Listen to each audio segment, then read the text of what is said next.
Queridos, imagina, Gil, imagina a seguinte cena.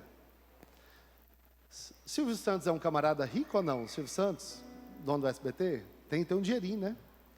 Já pensou, Gil, você lá em São Paulo fazendo compras para sua loja, aí de repente você encontra o Silvio Santos. Alô, você? Alô, você? Alô, você é o Marçal Filho que fala. Alô, você. Ai, meu Deus. Você encontra o Silvio Santos. Quem quer dinheiro? Posso falar com você? Ele vai falar, posso falar com você, meu jovem?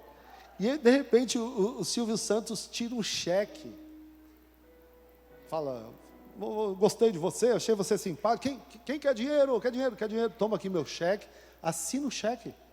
E dá uma folha em branco para você, Gil. Já pensou nisso? Se isso acontece? Aleluia. Você já pensou? Já pensou, Felipe? Bom, né? Bisael, ser nessas idas e vindas de São Paulo. Silvio Santos, encontra o Silvio Santos, lá no Jaça. Você vai cortar o cabelo lá. Toma aqui um cheque em branco. Já pensou se você ganhasse esse cheque em branco? A pergunta é, talvez você esteja pensando, Rose, quanto eu preencheria? Mas a minha pergunta é outra. Você teria coragem de rasgar esse cheque? Teria, Marquinhos? Sabia que na Bíblia tem uma pessoa que fez isso? Ganhou um cheque em branco e rasgou, desperdiçou a maior oportunidade da sua vida. E é sobre ela que eu gostaria de falar. Sobre essa pessoa que não representa todas as mulheres, tá? Mas era uma mulher, uma rainha, que não tinha sabedoria e muito menos amor e perdão em seu coração. Eu disse semana passada que eu tenho dificuldades de pregar em um texto onde eu não preguei até agora. E aí Deus puxou minha orelha e me mostrou muitos textos que eu nunca ministrei. E esse era um texto desse. Eu conversando com o pastor Abisael, e ele citou, falando do ministério de dança, citou essa passagem, e era uma passagem que estava no meu coração, mas que não tem nada a ver com a dança. Eu quero ler com você a história de Herodias. Quantos conhecem, já ouviram falar esse nome, Herodias? Ou Herodíades. Vou falar com Herodias, que é mais fácil, tá? Quantos já ouviram essa história? Pastor, eu vou contar a história da filha, você vai lembrar, tá? Essa mulher, ela aparece pouco na Bíblia. E quando aparece, faz caca. Tá bom? E a Bíblia é um livro fantástico. Ela nos ensina como fazer e como não fazer. Eu lembrei, Cátia, nós vamos orar por você também no final, hein? Seu esposo me entregou hoje de manhã. Amanhã é seu aniversário. Tá bom? Eu olhei para você, eu lembrei. Queridos, Mateus, o texto é Mateus. Marcos, capítulo de número 6. É que essa história ela é contada nos 3 evangelhos sinóticos. Evangelhos semelhantes, que são Mateus, Marcos e Lucas. João não conta essa história. E Marcos, desses evangelhos, Marcos é o menor. E ele resume todas as histórias. Mas, por incrível que pareça, no evangelho de Marcos é o que mais detalha essa história. Essa história envolve um rei, uma rainha, uma menina muito linda e um profeta.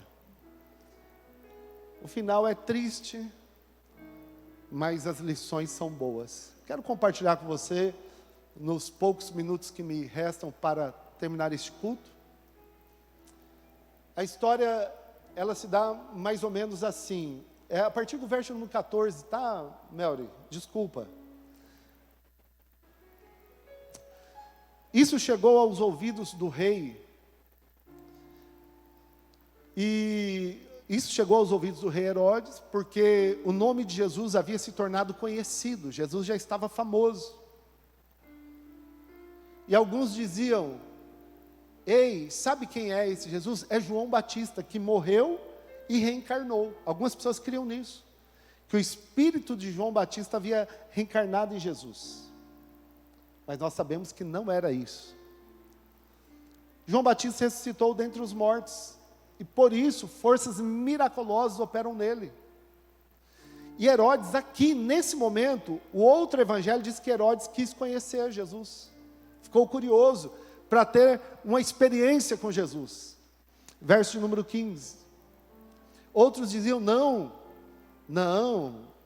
João Batista morreu agora, esses dias. Isso aí é Elias. Lembra que tem uma profecia que Elias iria voltar? Isso aí é Elias. E outros ainda diziam, não, é um dos profetas antigos, pode ser Moisés. Esse homem é diferente, ele faz sinais miraculosos. Verso número 16. Herodes, porém, ouvindo isso, disse, é João, a quem mandei decapitar, que ressuscitou. Havia essa crença no rei Herodes. Agora, é interessante, queridos, eu vou ler o texto, depois eu vou entrar um pouco no fundo histórico. E Herodes, não, é João que eu mandei decapitar, que ressuscitou. Verso número 17. Aí vocês vão entender a história agora. Marcos está contando, porque o próprio Herodes havia mandado prender a João e amarrá-lo na prisão, para dar um susto nele, por causa de Herodias, mulher do seu irmão Felipe, com o qual Herodes havia casado. Casou com a cunhada, isso mesmo. Casou com a cunhada. Felipe era o seu meio-irmão. Era irmão por parte de pai, mas com outra mulher. E Felipe era descendente de Herodes, mas Felipe não ocupou nem o cargo de reinar, de monarquia. Ficou de fora. Herodes tinha muitos filhos. E aí, queridos, por causa de Herodias, porque o próprio Herodes havia mandado matar, por causa de Herodias, mulher do seu irmão Felipe, com o qual ele havia se casado. Verso 18.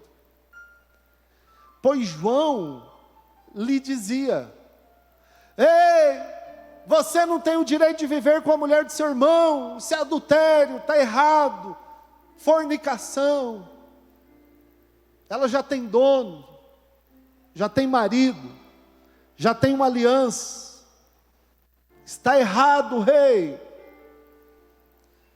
E isso, querido, essa verdade, existem algumas verdades que incomodam.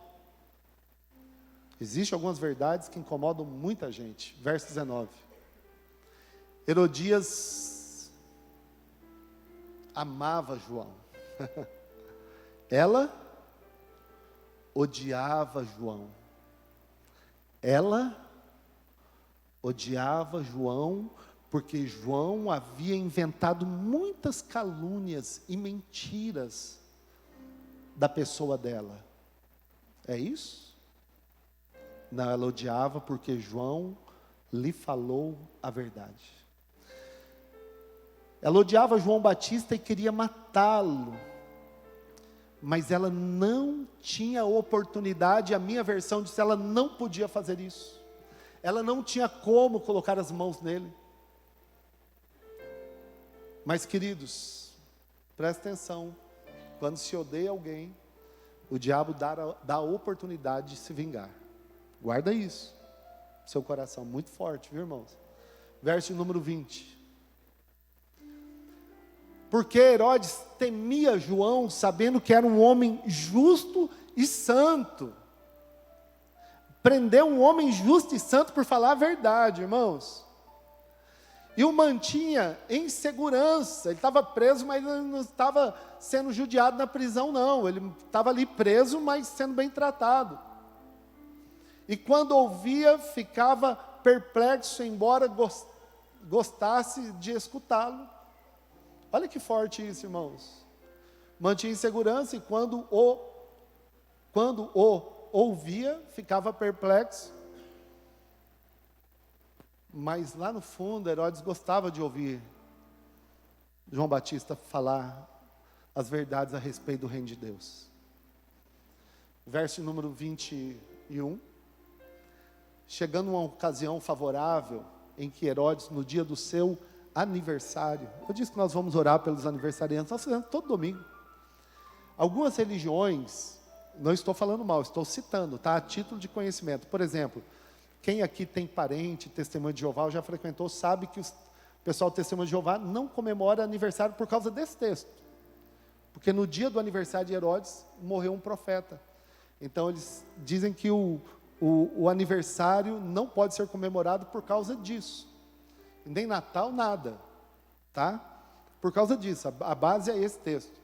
No dia do seu aniversário, ele deu um banquete às autoridades, aos oficiais, militares e pessoas importantes da Galileia, da região norte, tá? Lá de Israel, que era onde ele morava em Cesareia Marítima, lá em cima, tá? No litoral de Israel, perto de Tel Aviv. Quando você for a Israel, você sai em caravana, a primeira cidade que você conhece é Cesareia Marítima. E olha só, quem estava presente no aniversário do rei?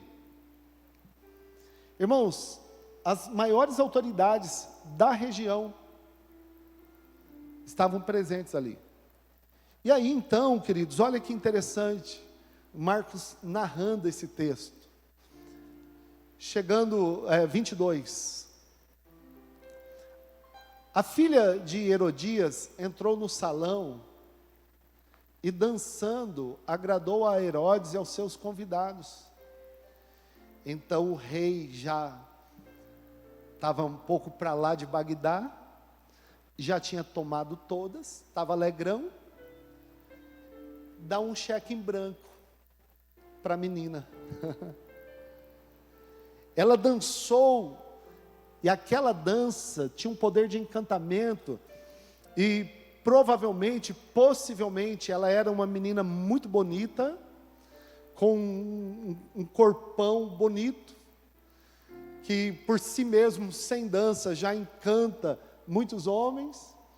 Uma dança sensual, talvez com vestes, provavelmente sensuais, expondo parte do seu corpo, e ele ficou como, talvez ali, interessado e com segundas intenções, porque já tinha casado, roubado a mulher do próprio irmão. Quem sabe não estava de olho na filha também, a Bíblia não entra nesses detalhes, pensamento meu,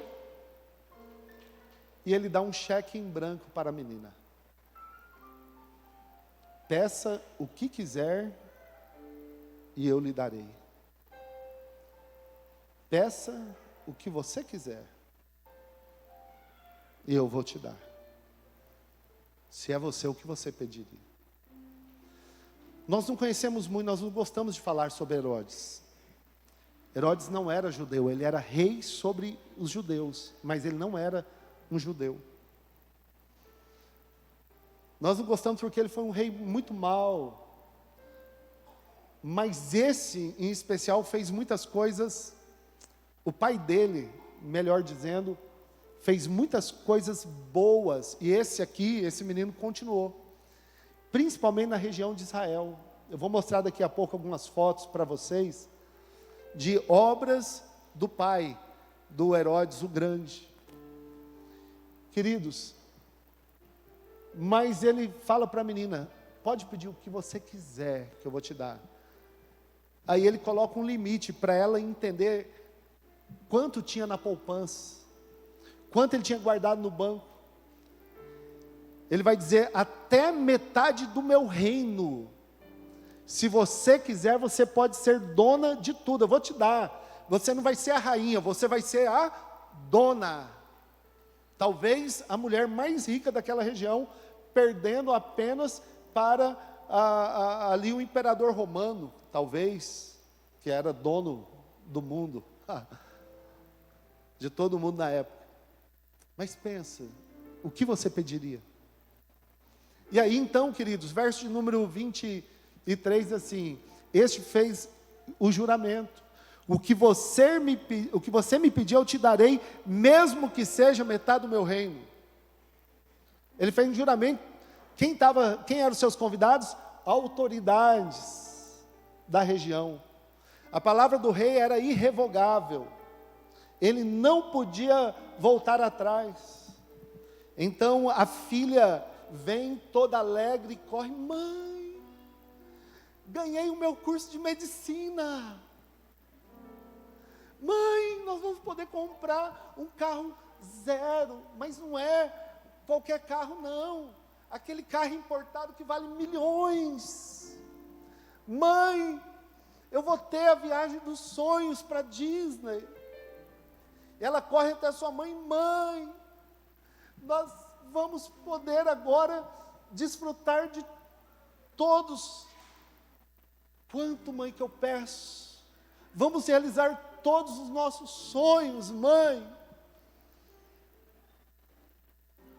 E a mãe então fala para a filha o seguinte, verso número 24. Ela saiu e foi perguntar à mãe: o que pedirei?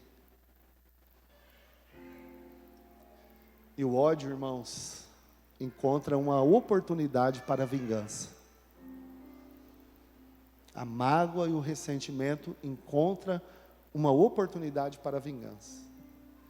E a menina rasga o cheque em branco. E a sua mãe fala: filha, você não vai pedir carros luxuosos, viagens milionárias, não vai garantir o seu futuro, a sua faculdade, você não vai ser a mulher mais rica dessa região e quem sabe do mundo. Você vai pedir a cabeça de João Batista. Então, irmãos, agora eu acelero o texto, verso número 25, no mesmo instante, voltando apressadamente para junto do rei, disse: quero que sem demora, porque a vingança é assim, irmãos, a vingança é para já, é para ontem. Eu quero ver essa pessoa que me fez mal sofrer, eu quero vê-la pagar. Ela vai pagar até a última gota de sangue, até o último centavo do mal que ela me fez. Agora ela vai sentir na pele o que eu senti. Agora ela vai provar do gosto amargo da humilhação que eu passei. Vingança é um sentimento horrível, irmãos. Quero sem demora, em um prato, a cabeça de João Batista. O rei falou: o quê? É isso mesmo, rei. Verso de número 26. O rei ficou muito triste. Lembra que ele gostava de ouvir? Que João estava em segurança. Ele tinha mandado prender João por causa da mulher. Essa não tinha sabedoria. Muitas mulheres a têm, mas essa não tinha. Ele prendeu, ele falou: vou dar um chá nele de 1 mês aí, depois eu solto. Falou: filha, você entendeu o que você pode pedir? Eu entendi, mas eu quero a cabeça de João Batista. E por causa do juramento que ele fez na presença de todos, ele não quis negar o pedido da jovem. Verso número 27. E enviando logo o executor,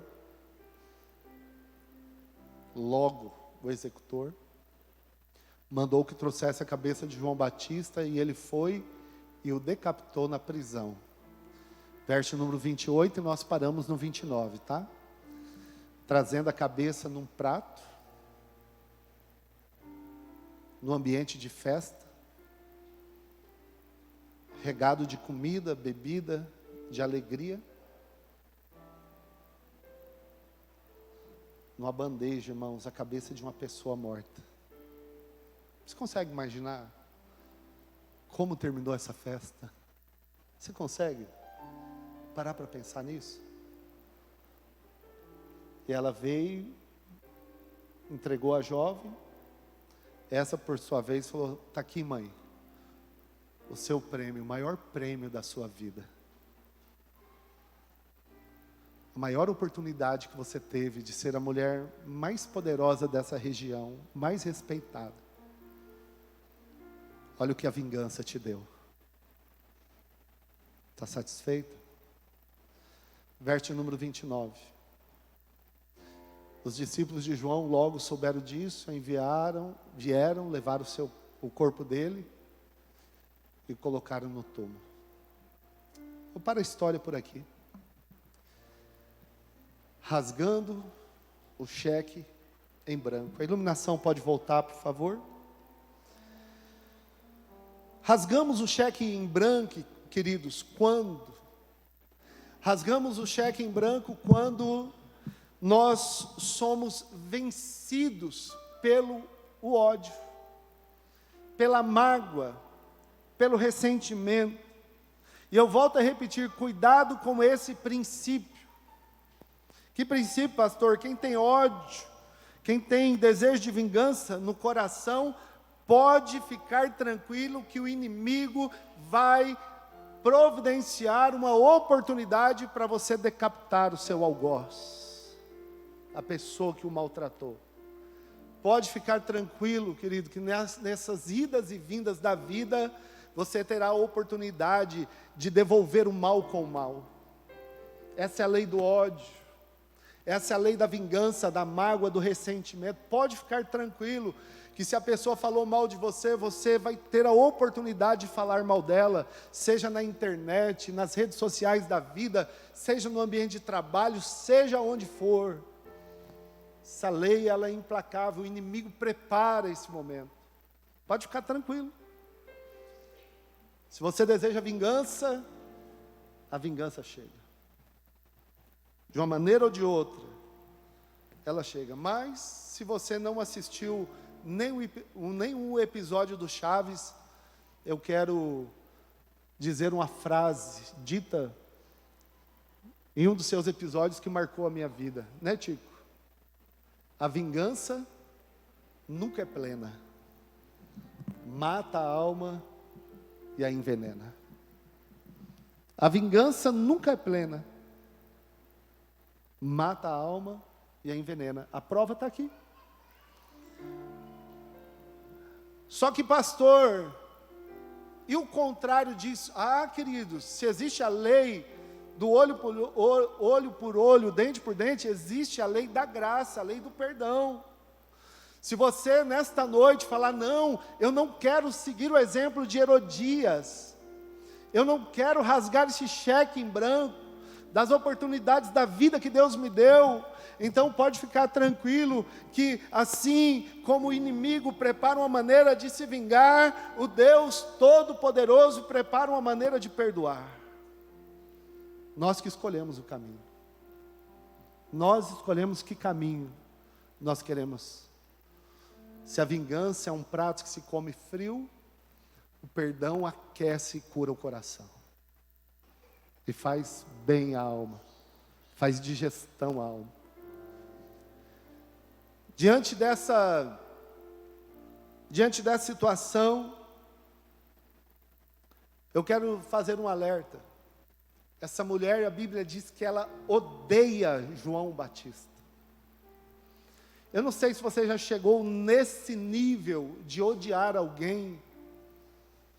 Eu, irmãos, graças a Deus, Deus me guardou tanto que eu nunca cheguei nesse nível. Já cheguei ao nível da chateação, da mágoa, de um pouco de ressentimento, mas do ódio não, porque são degraus. São degraus. Se você não tratar a raiz, porque Paulo fala, tende cuidado para que a raiz de amargura brotando não vire, né, que essa raiz não se arraigue e brotando não contamine o vosso coração. O que é contaminar o coração? É gerar o ódio. E o ódio está muito próximo do desejo de morte. Sabe aquela pessoa que fala, eu vou matar. Pode passar 1 ano, 2 anos, eu vou matar. E queridos, e eu não tenho tempo para isso, a gente tem que ir para a ceia, mas eu quero ser objetivo. E eu lembrei, pastor Abisael, de uma reportagem, um caso que aconteceu aqui em Fátima do Sul, do pai e do filho, que mataram uma pessoa. Por quê? Eu lembro desse caso, nós comentamos na época, né? Porque quando era criança, esse rapaz foi abusado. Ele guardou aquilo no coração. Passaram 5, 10, 15, 20, 30 anos. E agora adulto, um homem. E é o que eu falo, ministro, nos encontros. Quem mexe com criança, se esquece que criança cresce.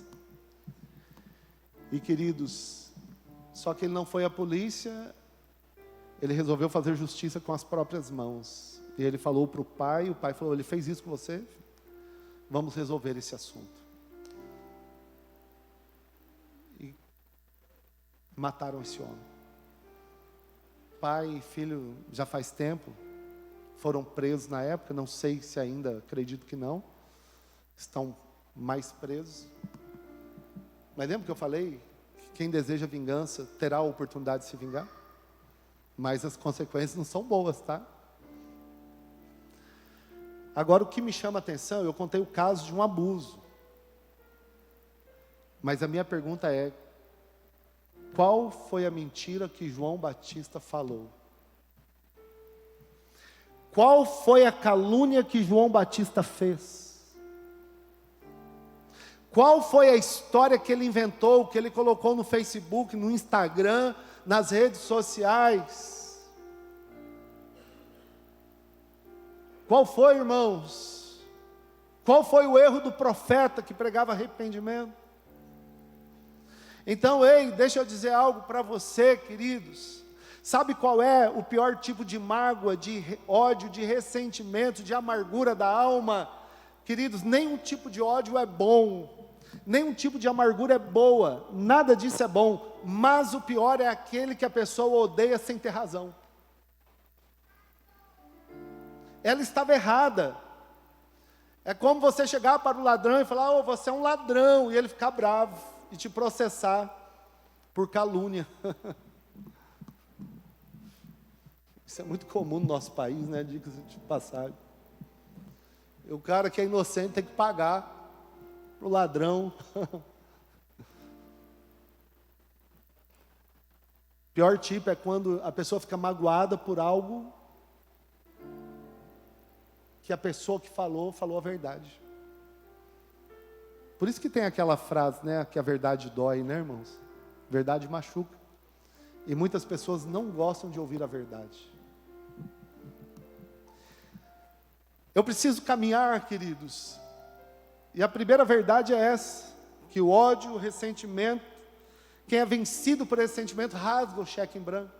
Segunda pessoa que pode rasgar o cheque em branco é quem é influenciado por quem tem ódio no coração.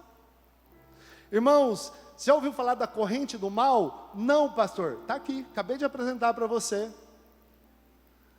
A filha chega com o olhinho brilhando, falando, mãe, nossa vida mudou. Nós agora somos milionárias. Mãe, o que nós vamos pedir?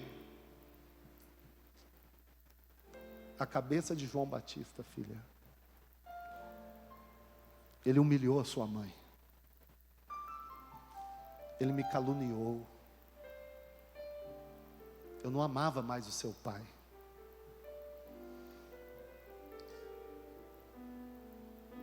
Ele me expôs publicamente. Você vai deixar a sua mãe ser humilhada dessa maneira? Você não vai ficar do meu lado? Eu sou sua mãe. Mas mãe, ele não está errado. Eu sou sua mãe. Você, é sua obrigação ficar do meu lado. Irmãos, e quando eu olho para a história, e eu poderia citar várias para você, não quero e não tenho tempo para isso. Você conhece pessoas que entraram, compraram brigas que não era delas? Não era. Mas por causa da amizade, por causa da pressão, por causa de ter uma mente fraca, de não ter posicionamento, de não saber dizer não, compra uma briga, entra em uma enrascada que não é dele. Tem um conhecido, um amigo de infância, que ele esteve preso por um tempo. É um menino bom, irmãos, bom. E ele fez amizade com um grupo de pessoas, isso aconteceu muitos anos atrás. E uma pessoa falou: você é meu amigo mesmo? Ele falou: claro que sou. Posso contar com você em toda e qualquer situação? Claro que pode. Quero ver. Eu preciso de um motorista. Vamos embora. Mas tem que ser amigo mesmo, hein? Você não vai fazer nada de errado, você só vai dirigir. Tá bom. Então, o dia tal, nós vamos em tal lugar. Chegou em dia tal lugar, eles foram. Ela falou: você espera aqui que eu vou ali e já volto. A hora que eu entrar no carro, você só acelera e vai embora. O cara desceu e fez um assalto no pesqueiro. E o amigo foi o piloto de fuga. Irmãos, é cômico se não fosse trágico. Por causa disso, ele passou quase 5 anos preso. Porque ele entrou numa parada que não era dele. Tem poucos jovens hoje aqui, a maioria já veio pela manhã, mas muitos entram em uma parada que não é sua. Porque um amigo fala, igual falaram para mim: vamos, só experimentar, diz que é muito massa. Se você experimentar, eu experimento. Se você cheirar, eu cheiro. Se você for, eu vou. Se você fumar essa pedra, eu fumo. Se você bater, eu bato. Psicologia de massa. Se você tatuar o seu corpo, eu tatuo. Se você transar, eu transo. Se você ficar, eu fico. Se você fizer, eu faço. Irmãos, essa é a corrente do mal. E a pessoa ali, motivada pela influência das pessoas que estão em volta, acabam cedendo. Mas eu quero aqui, queridos, falar de pessoas que não tinham nada contra ninguém, mas se tornaram amigo de alguém que tinha ódio no coração, e mais tarde essa pessoa está odiando alguém que não fez nada para ela. Irmãos, isso é maligno, isso é terrível, isso é um absurdo.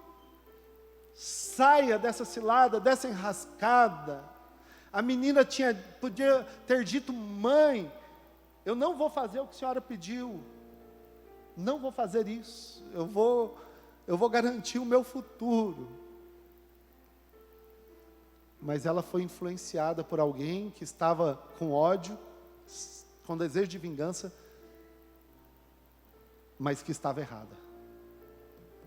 Mas não interessa. Me machucou. Mexeu com o meu orgulho. E queridos, que Deus possa nos guardar. A aplicação que eu faria da dança, pastor Abisael, que não foi o assunto desse texto, que ela dançou para o rei, e o rei lhe deu um cheque em branco, e ela rasgou. As nossas meninas dançam para o Rei dos Reis, que também nos dá um cheque em branco, que nos dá a vida eterna, que nos dá perdão dos pecados, e que nos atende quando lhe pedimos coisas boas. Dançar para o Rei, tocar para o Rei, cantar para o Rei, servir ao Rei dos Reis, que nos recompensam com coisas boas. Coisas boas. Mas, por último, mas não menos importante, apenas para pegar a sequência de primeira, segunda e terceira verdade. Isso aqui é para aquelas pessoas que dizem com orgulho: o que eu tenho que falar, eu falo na cara. Eu sou assim. Irmãos, eu encontro várias pessoas todos os dias, isso é de temperamento para temperamento. Não reprovo, não aprovo e não reprovo, isso é de cada um, mas eu gostaria de dar um conselho para quem é assim. A verdade tem hora, lugar, momento certo e a pessoa certa para ser dita. A verdade, eu falo mesmo, pastor, eu não levo desaforo para casa não, eu que tenho que falar, eu falo na cara, eu falo mesmo, eu não estou nem aí, pode ficar magoado, eu falo a verdade. Legal, irmãos. Mas ela tem hora, lugar, momento certo, a pessoa certa para se dizer. Tá bom? Isso é bíblico. Que depender de vós, tem de paz com todos os homens. Irmãos, eu estava aqui agora, até preparando esse texto, eu não tinha levado esse puxão de orelha. Porque de manhã eu não preguei essa mensagem, eu fiquei falando sobre a ceia. A mensagem ficou aqui, guardada na Bíblia. Mas nós vamos cear agora, e qual foi o puxão de orelha? Irmãos, os irmãos me conhecem, o meu posicionamento político, eu sou muito neutro. Mas como o nosso prefeito é um irmão na fé, eu decidi abraçar a causa dessa candidatura dele, vestir a camisa, orei por ele várias vezes aqui, oro pelos candidatos, mas procurei alguns irmãos e falei, vamos ajudar a eleger o Alan Guedes, nosso prefeito, meu amigo. Os primeiros meses nós orávamos com ele no gabinete, irmãos. E passou um mês, passaram-se 3, 6, 1 ano. Não, é que ele pegou a cidade muito bagunçada, né?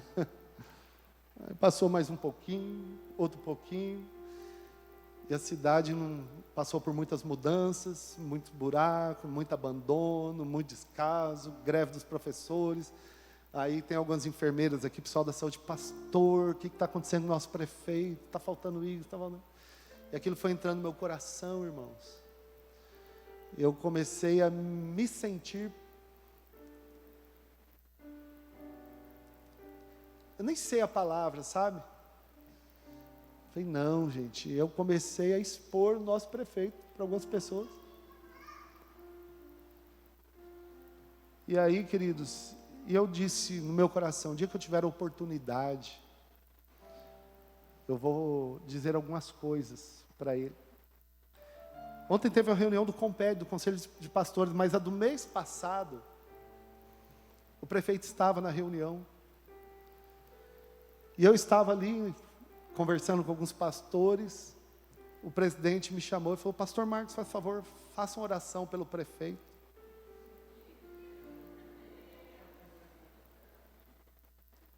Foi aí meu erro, irmãos. Eu não fiz uma oração, eu fiz um desabafo. Falei, Senhor, deve ser muito difícil ser prefeito nessa cidade. Deve existir uma força espiritual muito grande que não deixa esse homem trabalhar. Ou a sua equipe é muito incompetente, incapaz. Orei, irmãos. Porque nós já estamos há 2 anos e nós não vimos mudança. Eu confesso que o meu coração, como munícipe da cidade, está triste. Mas, Senhor, usa de misericórdia, abençoa o nosso prefeito. Ilumina, capacita, troca a equipe. Se é força política contrária, remove. Mas dá-nos uma cidade melhor para se viver. Em nome de Jesus, amém. Irmãos, a hora que eu falei amém, que eu olhei para ele, eu entendi o olhar dele.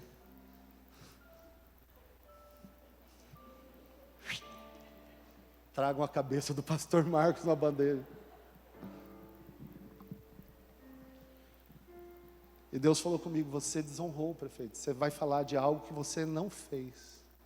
Você foi um João Batista. Você tem liberdade, você deveria chamá-lo no canto e falar isso para ele. Tinham mais de 50 pastores naquela manhã, naquele lugar, irmãos. E a verdade tem hora e lugar para ser dita. Eu confesso que hoje eu sei que vou encontrá-lo mais vezes, e hoje eu estou com vergonha de encontrá-lo.